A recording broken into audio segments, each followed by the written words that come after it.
지난 2021년 초등학생 자녀를 키우는 부부에게 일면식도 없는 남성이 연락을 걸어옵니다.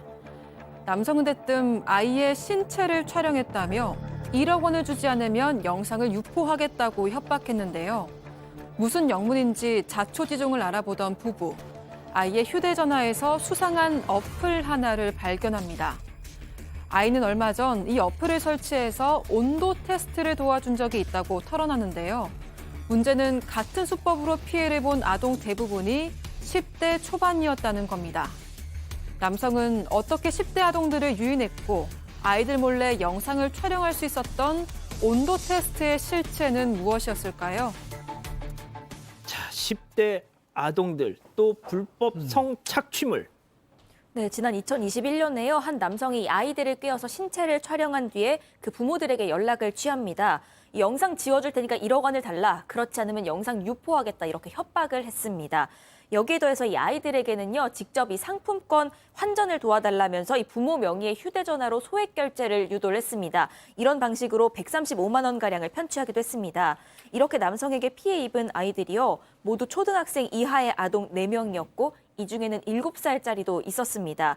결국 피해 아동의 부모가 2021년 7월에 경찰에 신고하면서 이 사건이 수면 위로 드러나게 됩니다.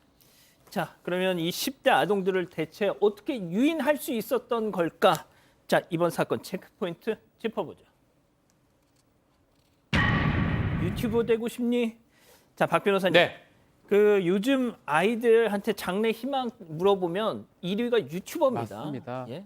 유튜버 인기 좋죠. 뭐 명예도 얻을 수 있고 부도 얻을 수 있고 이렇게 하기 때문에 이 아이들이 유튜버 되고 싶어하는 사람들이 많고요. 그것을 이 남성이 이용을 했던 걸로 보입니다. 오픈 채팅방을 만들어서 뭐 그런 얘기예요. 유튜버 혹시 되고 싶냐? 내가 어느 정도의 구독자를 보유한 계정이 있는데 뭔가 이것을 도와주면 이 계정을 주겠다, 나눠주겠다라고 채팅방에 올리고요. 그것에 응한 사람한테 뭐를 시키냐 하면 이 계정을 받으려면 체온 측정 앱 테스트를 하고 있는데 요거를 만약에 도와주면 이 약속한 계정을 주겠다라고 하면서 그러면 이걸 측정하려면 어플을 설치를 해야 된다고 얘기를 하면서 이 남성이 아이들한테 어플 설치를 유도한 것입니다. 자, 그런데 저희가 처음에 말씀드린 게 이제 아이들의 어떤 신체 촬영이었던 거잖아요. 그럼 여기까지만 들어봐서는 그걸 잘 모르겠는데 말이죠.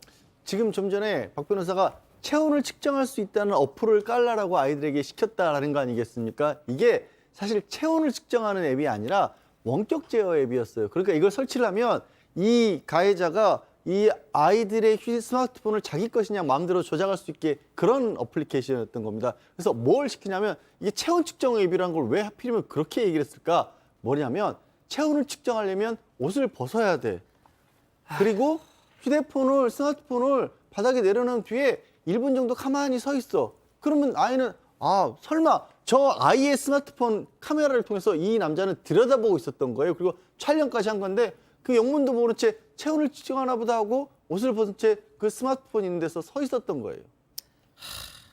교수님, 진짜 이제 저희가 오늘 이 사건을 소개해드리는 이유 중에 하나가 이 자녀들 이런 부분에 대해서는 그 어른들의 교육 지도가 필요합니다. 그럼요. 예. 지금 이걸 아마 처음 보시고 아마 젊은 그 부부들 중에서 어린아이가 우리 애는 뭐 나이가 이렇게 어리니까 괜찮겠지라고 하는 그런 분들에게 일종의 어떤 그 워닝을 갖다 드리는 그런 상황인데요. 이게 한 15년, 20년 전만 하더라도 이런 것이 불가능했어요. 왜 그러냐면 초등학생들이 휴대폰을 가지지 않고 있었거든요. 근데 지금은 초등학생들 다 휴대폰 가지고 있어요. 그렇죠. 그래서 이제 바로 이 범인 같은 경우는 아이들에게 접근하기가 훨씬 쉽고 또 뭐 앱을 깔고 또 아까 유튜브라고 하는 그런 여러 가지 어떤 유인 요인이 있고 이런 것들이 이제 같이 그 결합이 된 그런 상태인데 글쎄요, 이제 소아성애자의 어떤 그럴 가능성도 우리가 배제를 할 수가 없고요. 또 이를 이용을 해서 이것을 유포하겠다. 그래서 그 부모를 대상으로 해서 돈을 1억을 요구를 했다라고 하는 그런 측면. 그래서 또 추가적으로 불법 사이트 어떤 소아 성착취물을 만들어 가지고 이 사람이 또 다른 어떤 그 범죄를 저질렀을 그럴 가능성 등 여러 가지 어떤 가능성을 놓고 수사를 해야 될 거로 봅니다. 자, 그런데 이 남성 신고가 된 시점이 2년 전이었다는데 검거까지 시간이 꽤나 오래 걸렸어요. 네, 왜냐하면 잡고 보니까요, 이 남성의 정체가 20대 대학생이었습니다. 그런데 신원을 경찰이 확인을 해보니까 이 남성이 본인 가족들이랑 같이 지난 2018년부터 미국에서 살고 있었던 겁니다. 아하. 이 때문에 미국 현지 경찰이랑 공조 수사부터 벌여야 했습니다. 그래서 일단 미 당국이 남성의 자택을 압수수색을 하고 체포를 하고 이민국에 구금까지 했습니다. 그래서 한국 경찰은요, 이 스마트폰이랑 노트북 같은 압수물을 일단 국제 우편으로 배송을 받았습니다. 그리고 미국 측에 이 남성의 국내 송환을 요구했고요. 이런 과정을 거쳐서 2월 말에야 이 국내로 송환이 돼서 현재 검찰에 구속 송치된 상태라고 합니다. 지금 공항으로 끌려 들어오는 장면이 나가고 있는데, 자, 양 변호사님, 이게 일단 뭐 본인은 혐의를 부인하고 있답니다. 자, 그런데 이 관련 기사에 달린 대부분의 댓글, 그리고 또 이 채팅창에서 우리 가족 여러분들 공의하시는 말씀이 그냥 미국에서 처벌받게 할 걸 뭐하러 데려왔냐. 왜냐? 아시죠, 이유를?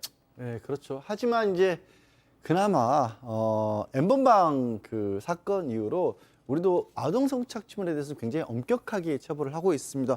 사실 이 엠번방 주범들 같은 경우는 뭐 일반적인 어떤 강력 사건보다 훨씬 무겁게 처벌도 받았지 않습니까? 게다가 이런 성착취물 제작 같은 경우에는요, 이 범인들 입장에서는 굉장히 범인들에게는 불리한 것이 디지털 증거가 글자 그대로 고스란히 다 남아 있어요. 본인 휴대폰, 노트북 다 압수돼서 송환이 됐기 때문에, 그렇기 때문에 걱정하시는 만큼의 가벼운 처벌은 없을 거라고 저는 충분히 기대합니다.